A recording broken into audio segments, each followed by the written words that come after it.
안녕하세요. 60대 여성입니다. 원래는 영어 교사 일을 하다가 정년퇴직을 하고 지금은 일을 쉬고 있어요. 아마 제가 지금 쓰게 될 이야기를 못 믿으실 분들이 많을 것 같아요. 저도 이해합니다. 다른 사람이 저한테 와서 말해도 쉽게 믿기 힘든 얘기니까요. 전 남편을 꿈속에서 처음 만났습니다. 미친 소리 아니고요. 정말 진짜입니다. 저는 예지몽을 꿔요. 매일같이 꾸는 것도 아니고 일정한 주기가 있는 것도 아니고 몇 년에 한 번 꿀 때도 있고 일주일에 두 번 꾼 적도 있습니다. 그냥 제 주변에서 언젠가 일어날 일을 무작위로 꿔요. 그게 언젠지는 저도 모르고요. 영화나 드라마에 나오는 것처럼 전지전능하고 예언을 하니마니 이런 수준도 못 돼요. 처음 예지몽을 꾼 건 제가 기억하기로 8살이에요. 어느 날 꿈을 꿨는데 꿈속에서 부모님이 두 분 다 울고 계시고 집 전체에 새빨간 포스트잇 같은 게 붙어 있는 겁니다. 분위기가 뭔가 섬뜩하기도 하고 어린 마음에 부모님이 우니까 불안해져서 급하게 깨어난 기억이 나요. 그냥 악몽인 줄 알았죠. 그런데 일주일 후 학교를 마치고 집에 돌아오니 꿈속에서 봤던 장면이 똑같이 재현되고 있는 겁니다. 아버지는 머리가 아프다는 듯 이마를 부여잡고 계시고 엄마는 집에 돌아와 당황한 채로 굳어있는 저를 안으면서 어떡하냐고 우시고요. 맞아요. 집안이 망한 거죠. 그 전까지만 해도 저희 집은 꽤 잘 사는 편이었어요. 아버지가 하시는 사업이 승승장구하는 중이었고 외할아버지께서도 시골이긴 하지만 지역 유지셔서 나름 명망 있는 집안에 부족함 없이 자랐었어요. 상심해서 어떻게 하면 좋을지 고민하고 계시는 부모님께 차마 이걸 꿈에서 봤다고 말할 수가 없었어요. 8살이었지만 제가 감히 끼어들 분위기가 아니란 걸 알 수 있었거든요. 외할아버지께 도움을 청하자고 어머니가 말했지만 아버지는 자존심 때문이었는지 극구 반대하셨다고 해요. 결국 저희 집은 좁디 좁은 단칸방으로 이사가게 되었습니다. 온수는커녕 겨울에는 아예 수도관이 얼어 물이 안 나오기도 하는 그런 집이요. 화목했던 저희 집은 이제 온데간데 없었어요. 부모님은 매일같이 싸우시고 아버지는 일자리를 구할 생각도 없이 술이나 마시면서 집에 눌러앉게 됐죠. 생활력이 없던 어머니가 결국 가장이 되었어요. 태어나서 나한테 처음 부려지면서 설거지를 하시고 부업으로 삭바느질도 하시고 정말 힘들게 살았죠. 그런데 또 꿈을 꾸게 되었어요.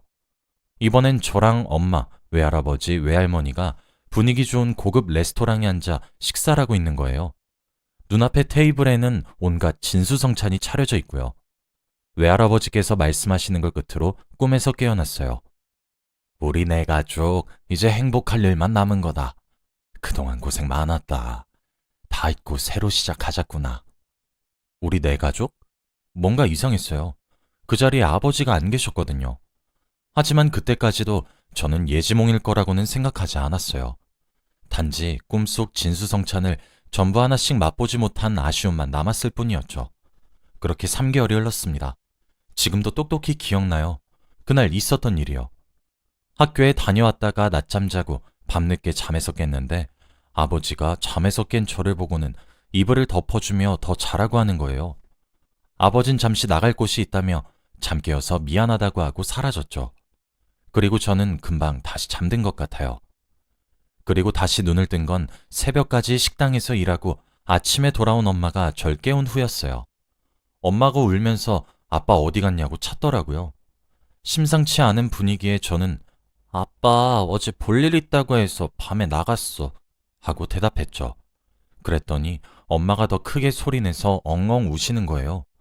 주위를 둘러보니 옷장에 옷가지가 마구잡이로 파헤쳐져 있고 엄마가 결혼할 때 들고 온 황금돼지는 사라져 있었고 원앙 조각은 깨져 있었어요.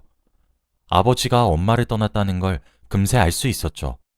알고 보니 아버지는 사업 실패로 술만 마시며 일은 하지 않으면서도 엄마가 일하러 가시고 제가 학교에 가면 매일같이 다방을 왔다 갔다 했다고 해요. 동네 어른들이 나중에서야 자기들도 알았다며 알려주시더라고요. 그러다가 다방 종업원이랑 눈이 맞아 야반도주한 거죠. 그 와중에도 엄마가 외가에서 가져온 예물 등 최대한 돈이 될 것들을 챙겨서요. 저흰 더 이상 그 동네에서 살 수가 없었어요. 아버지는 야반도주하고 살림 미천이랄 것도 없고 동네 사람들이 그 집이 저 집이라며 수군댔죠. 얼마 안 있어 엄마는 저를 데리고 외갓집이 있는 시골로 내려가셨습니다. 외할아버지와 외할머니께서는 그런 엄마와 저를 안쓰러워하면서도 차라리 이걸로 됐다고 좋아하셨어요. 알고 보니까 엄마와 아버지가 결혼할 때 외할머니와 외할아버지는 반대했다고 하셨어요. 그 당시엔 아버지가 가진 재산이 쥐뿔도 없었고 그렇다고 한 가정을 끝까지 책임질 만한 성격도 영 아닌 것 같다면서요. 이제 와서 따지고 보면 외할머니와 외할아버지의 판단이 옳았던 거죠. 엄마가 시골 외할아버지 댁으로 내려와서는 한동안 우울해 계셨어요. 아무래도 본인 사랑이 실패했다는 좌절, 그래서 친정의 도움을 받아야 하는 신세에 대한 수치심, 이런 거였겠죠. 그런 엄마를 달래기 위해 데려간 곳이 전에 꿈에서 봤던 그 레스토랑이었어요. 외할아버지가 일부러 멀리까지 데리고 가주셨죠. 엄마에게 너무 창피할 것 없다고. 오히려 외할머니랑 자기는 이렇게 매일 딸내미랑 손녀 얼굴 보는 게 좋다고 하셨습니다. 그러고는 꿈에서 했던 말과 똑같이 우리 네 가족 이제 행복할 일만 남은 거다. 그동안 고생 많았다. 다 잊고 새로 시작하자꾸나. 하고 말씀하셨죠. 그때쯤 뭔가 이상한 걸 느꼈습니다. 하지만 대부분의 꿈들이 그렇듯이 깨고 나면 빨리 잊어버리고 하잖아요. 아무리 기억을 되짚어도 뭔가 흐릿한 기억만 남아있어서 별 수 없이 다시 아무 일 없었다는 듯 저는 일상으로 돌아왔습니다. 시골로 오면서 학교도 전학 가게 된 저는 그닥 친구가 많지 않았어요. 아직 어린 나이에 겪지 않았으면 좋았을 일들은 수차례 겪고 나니까 저도 이게 철이 든 건지 아니면 상처를 입었던 건지 사람이 냉소적으로 변하더라고요. 당연히 차가운 성격이 같은 초등학생인 아이들 사이에서 인기가 많을 리도 없고 서울에서 왔다더니 싸가지가 없다는 식으로 뒤에서 뒷담화도 여러 번 들었습니다. 학교에선 친구도 없고 나름대로 서울에서 잘 나가는 아버지 아래에서 풍족하게 살다가 시골에 내려와서 살게 되니 불만스러운 점이 한두 가지가 아니었어요. 아무리 외할아버지가 시골에선 잘 사시고 동네에서 존경받는다 하더라도 어쩔 수 없는 것들도 있기 마련이었죠. 아무튼 도시에 비해 놀만한 것도 별로 없고 벌레도 너무 많아 바깥에 잘 나가지 않았어요. 대신 자연스럽게 앉아서 책을 읽는다거나 공부를 더 자주 하게 됐죠. 성적이야 당연히 좋아졌고 선생님도 공개적으로 몇 번이나 칭찬하시니 학교에서 절 마음에 안 들어하는 애들은 더 많아졌어요. 그래도 한 가지 약점이라면 저는 영어를 못했어요. 처음 영어를 배울 학년이 됐을 쯤 집안 사정이 안 좋았던 탓인지 그때는 공부에 집중하기 힘들었거든요. 그렇게 기초를 탄탄히 다질 시기를 놓치니까 그 뒤로는 손을 대보려고 해도 머리에 잘 안 들어오고 그렇다 보니까 과목 자체가 지루하고 재미없으니까 더더 하기 싫어지고 이런 악순환의 반복이었어요.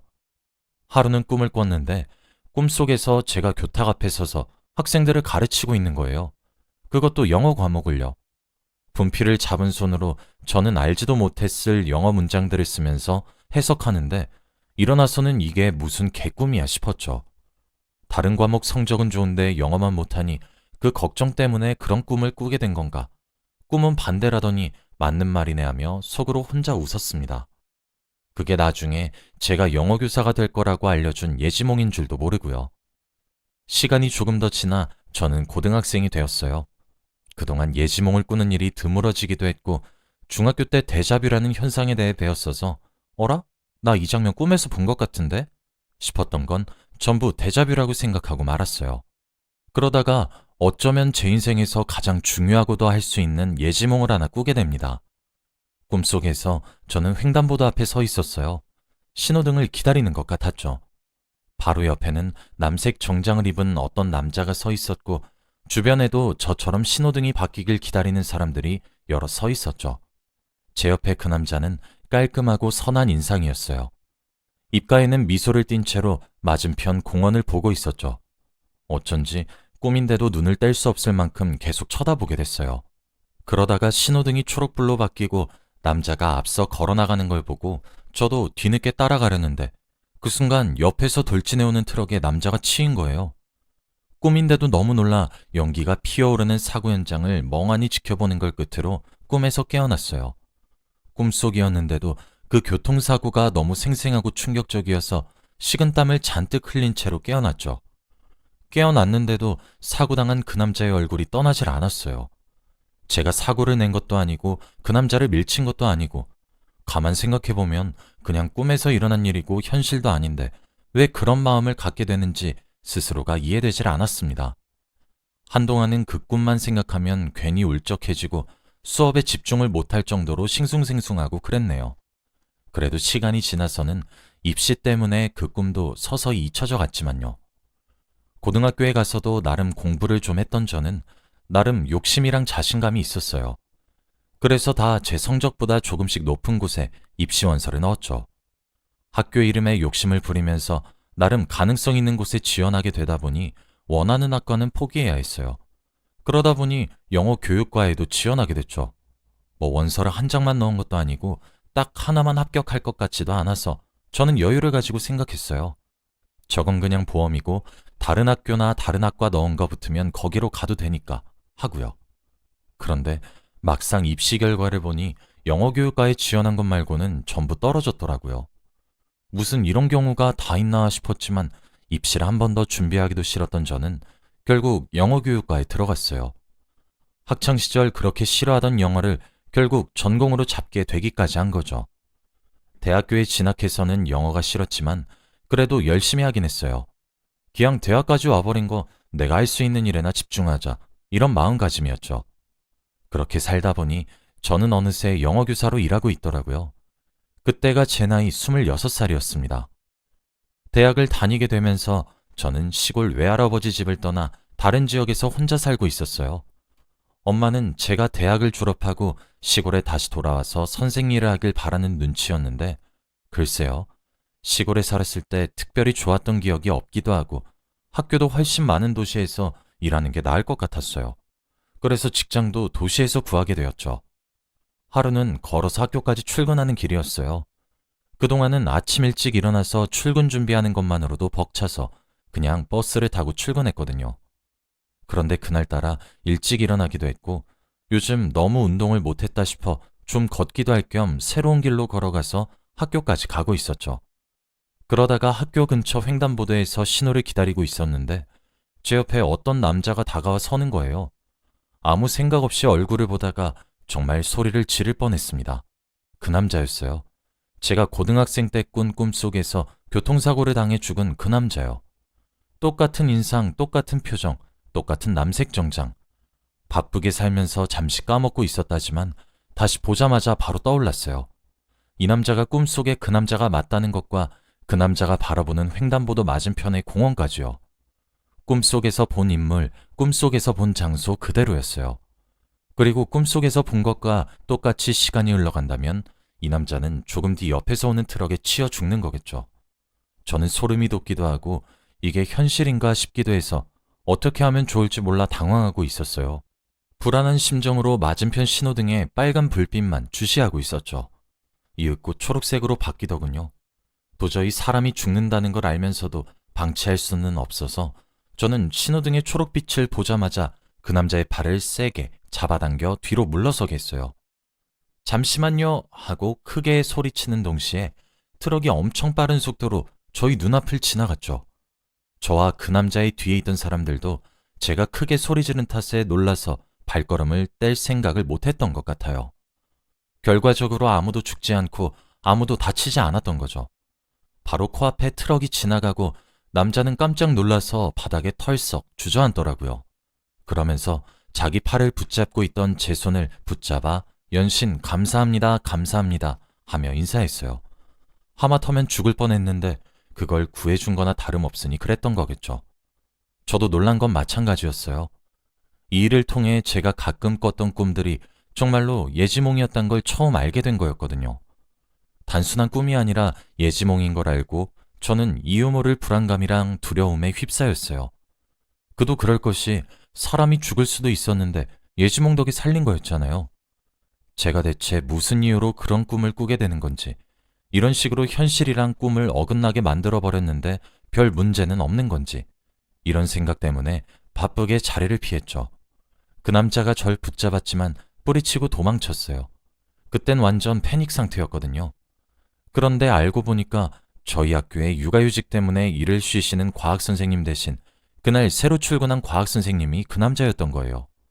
교무실에서 겨우 진정하고 앉아있는데 그 남자가 걸어 들어오는 걸 보고 어찌나 놀랬는지 학교에서 저를 보고 또 깜짝 놀라는데 저도 마찬가지였어요. 그분이 살해하려 하는데 괜찮다고 안 다쳐서 다행이라 말하니 죽어도 보답은 해야겠다 하시길래 제게 밥을 사는 걸로 타협을 봤어요. 그렇게 식사도 한번 같이 하고 같은 학년 담당인데다가 나이대도 비슷하니 말이 잘 통하더라고요. 학교에 제 나이 또래의 젊은 선생님들이 많이 없어 친구처럼 의지하고 친하게 지내게 됐어요. 술이라도 같이 마시는 날엔 지겹지도 않은지 제가 자기 생명을 구했다며 평생 고마워할 거라고 그때 일을 두고 말하곤 했죠. 그러면 예지몽에 대해 입이 근질근질하긴 했지만 미친 사람 취급을 받을 것 같아 그냥 조용히 이야기만 듣고 넘어갔습니다. 그러다가 얼마 안 있어 제가 웨딩드레스를 입고 결혼하는 꿈을 꾸게 되었어요. 어렸을 적 도망가서 생사도 모르는 아버지 대신 외할아버지 손을 잡고 입장하고 있었죠. 꿈인데도 결혼식장 조명이 너무 눈부셔서 처음엔 그 길 끝에 누가 있는지 얼굴을 알아보기 힘들었어요. 눈을 잔뜩 찡그리면서 계속 지켜보는데 글쎄 그 과학 선생님인 거 있죠? 또 깜짝 놀라서 꿈에서 깼어요. 하필이면 그때 그 선생님과 저 둘 다 서로에게 호감을 가지고 있던 상태라 뭔가 부끄러웠죠. 이건 과연 예지몽일지 아니면 그냥 그 선생님 생각을 최근에 좀 많이 해서 꾼 개꿈인지 한참을 생각했어요. 결과는 다들 아시다시피 네, 맞아요. 예지몽이었어요. 얼마 안 있어 그 선생님에게 고백을 받고 저희는 꽤 오래 학교에서 비밀 연애를 하다가 결국에 결혼을 했어요. 사연을 시작할 때 남편을 꿈에서 처음 봤다는 제 헛소리 기억하시나요? 헛소리가 아니고 정말 사실이에요. 고등학생 때 꾼 꿈에서 남편을 처음 보고 그 꿈을 통해 죽을 수도 있었던 남편을 구하고 마지막엔 결혼까지 하게 된 거죠. 결혼식을 올리며 길끝에 서 있는 남편 얼굴을 현실에서 다시 보니 어찌나 반갑던지요. 어른이 되고부터 예지몽을 꾸는 횟수가 확연히 줄어들긴 했는데 결혼을 하고 난 이후부터는 더 안 꾸게 되더라고요. 어쩌면 제 남편을 살리기 위해 여태 예지몽을 꿔왔던 거였나 이런 생각이 들기도 해요. 무사히 남편을 구했으니 이제 더 꿀 이유가 없는 거죠. 남편은 아직도 자기가 제 예지몽 덕에 살았단 걸 모르고 있어요. 제가 굳이 예지몽 이야기를 하진 않았거든요. 설명하기도 복잡하기도 하고 무엇보다 쉽게 믿기는 어려운 이야기니까요. 남편 말고도 아는 사람이 없어요. 저 혼자만의 비밀입니다. 임신을 했을 때는 우스갯소리로 꿈에서 아기 성별 좀 미리 알려줬으면 했는데 아쉽게도 그런 일은 없었어요. 낳고 보니 아들이었는데 이제는 그 아들이 장가를 가서 내년 봄에는 하나이의 아빠가 되네요. 지금 며느리 뱃속에 있는 손주가 딸일지 아들일지를 두고 남편과 아들이 내기하고 있는데 저는 입 다물어야겠어요. 어제 며느리와 아들이 한 여자아이의 손을 각각 잡고 저희 집을 찾아오는 꿈을 꿨거든요. 아마 이게 제 마지막 예지몽이 아닐까 생각해요. 과학적 근거는 없지만 그냥 제 느낌이 그렇게 말하고 있습니다. 예지몽이란 것 자체가 과학적인 거랑 거리가 멀잖아요. 여전히 믿기 힘든 이야기인가요? 아무리 미래가 정해져 있다고 해도 하루하루 최선을 다해 사는 게 중요한 것 다들 아시죠? 제 이야기를 끝까지 들어주셔서 감사합니다.